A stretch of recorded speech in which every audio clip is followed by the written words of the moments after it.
मैं अपने लोक चिंतन मंच के प्लेटफॉर्म से दुनिया के सभी व्यक्तियों को नमन करता हूँ। पूरे जीव जगत को मैं नमन करता हूँ और उनके जीवन सुखद हो, शांतिमय हो और अमन चैन से भरा हुआ हो। मेरे भाई, आज जो मैं वीडियो बना रहा हूँ, इस वीडियो पर जो मैं अपनी विचार रख रहा हूँ, आप सब लोगों के सामने, दुनिया के सभी व्यक्ति के सामने, ये मेरी कोई दवा नहीं है कि मैं जो कुछ बोलूँ वो दुनिया के सभी लोग मेरी बात से सहमत होंगे या मानेंगे, स्वीकार करेंगे। ये मैं भी मानता हूँ, लेकिन मेरे अंदर में जो कुछ विचार उत्पन्न होता है, आता है, वो आप लोगों के सामने मैं रख देता हूँ कि इस पर विचार मंथन अवश्य हम करें कि हमारी जो जीवन यात्रा है, जीवन धारा है, वो किस तरफ जा रही है। तो आज मैं चर्चा करने के लिए दो ही सब्जेक्ट चुना हूँ, युद्ध और शांति। पूरी दुनिया में आज की वर्तमान सभ्यता जो है, युद्ध के एकदम बिल्कुल कगार पर खड़ा है। शायद दुनिया का कोई ऐसा देश नहीं है जहाँ युद्ध ना चल रहा हो या वहाँ तैयारी ना चल रही हो या युद्ध के क्षेत्र से वो बाहर हो। कहीं ना कहीं वो स्पर्श कर ही रहा है।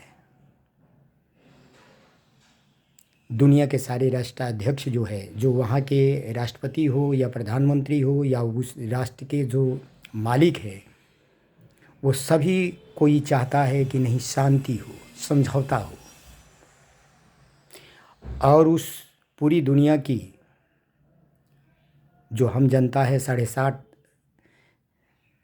साढ़े यानी 8 अरब से भी ज़्यादा, 8.5 अरब हो या 9 अरब हो, जितनी जनसंख्या है, अनेक भाषा में है, अनेक तरह के संस्कृति है, रहन सहन भाषा है, रहन सहन में भी अंतर है, रीति रिवाज में भी अंतर है। ये सारे लोग विभिन्न रीति रिवाज में रहने वाले, विभिन्न तरह के सभ्यता और संस्कृति में जीने वाले, हर एक व्यक्ति को, हर एक जीव को ये इच्छा होती है कि हमारा जीवन शांति हो, मेरे जीवन में कोई डिस्टर्बेंस ना हो, किसी तरह की परेशानी उत्पन्न ना हो।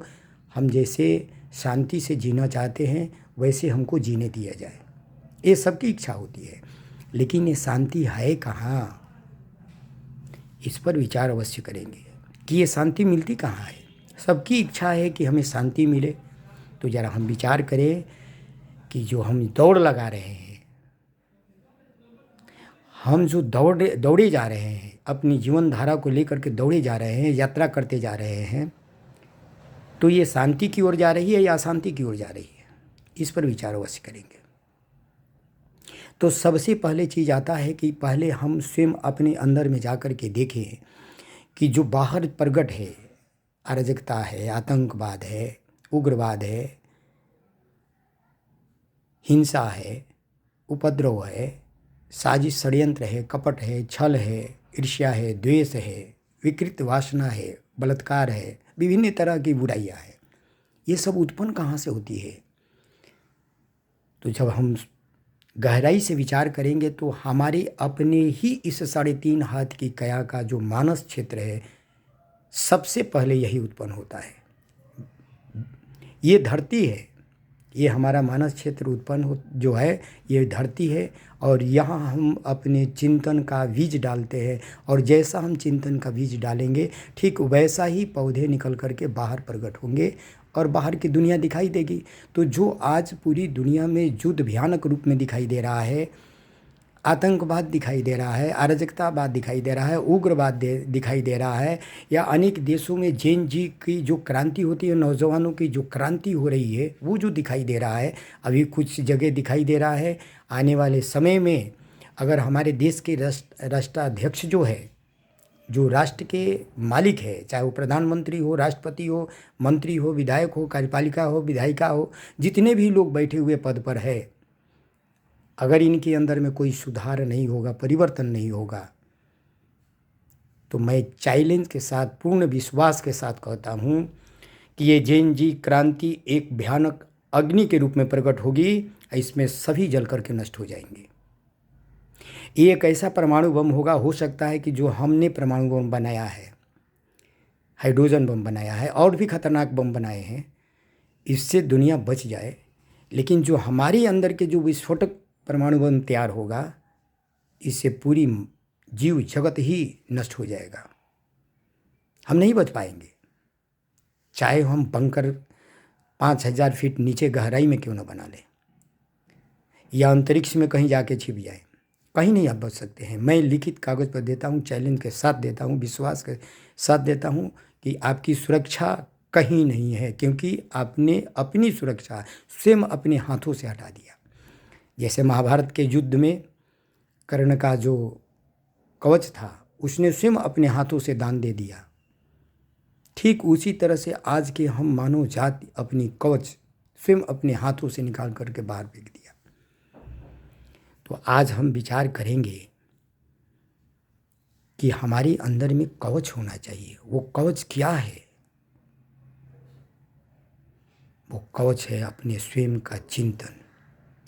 जो हम बीज डाल रहे हैं चिंतन की इस मानस भूमि पर, चित्त भूमि पर, उस पर अवश्य विचार करें, चिंतन करें। अगर हमने नकारात्मक बीज डाला, विध्वंस करने वाला बीज डाला, तो सबसे पहले मेरा विध्वंस होगा। हम दूसरे का कब करेंगे नहीं करेंगे, लेकिन सबसे पहले मेरा विध्वंस होगा। तो हम ऐसा नेगेटिव बीज, नकारात्मक बीज अपने चित्त भूमि पर डाले ही नहीं। इस पर विचार करें। समझौता कहाँ करना है? अपनी संपूर्ण इंद्रियों के साथ समझौता करना है। और यहाँ जो समझौता होगा, मैं चैलेंज के साथ कहता हूँ कि विश्व के जितने भी नेता है वो एक जगह इकट्ठा हो जाए। अगर उनके मानस क्षेत्र बिल्कुल निष्कलुषित है, किसी तरह का कलुषित नहीं है, कपट नहीं है, छल नहीं है, ईर्ष्या नहीं है, द्वेष नहीं, अहंकार नहीं है, तो मैं चैलेंज के साथ कहता हूँ कि दिन नहीं लगेगा, महीना नहीं लगेगा, घंटा भी नहीं लगेगा, मिनट के अंदर और सेकंड के अंदर में समझौता हो जाएगी और शांति ही शांति की स्थापना हो जाएगी। फिर न कहीं कोई युद्ध होगा, ना कोई आतंक होगा, ना ही कोई अराजकता होगी, ना उग्रवाद होगा, कोई विवाद होगा ही नहीं। तो आज मैं दुनिया के सारी मानव जाति से कहता हूँ कि पहले अपने 3.5 हाथ की काया में जाइए, वहाँ समझौता कीजिए, वहाँ शांति की स्थापना कीजिए।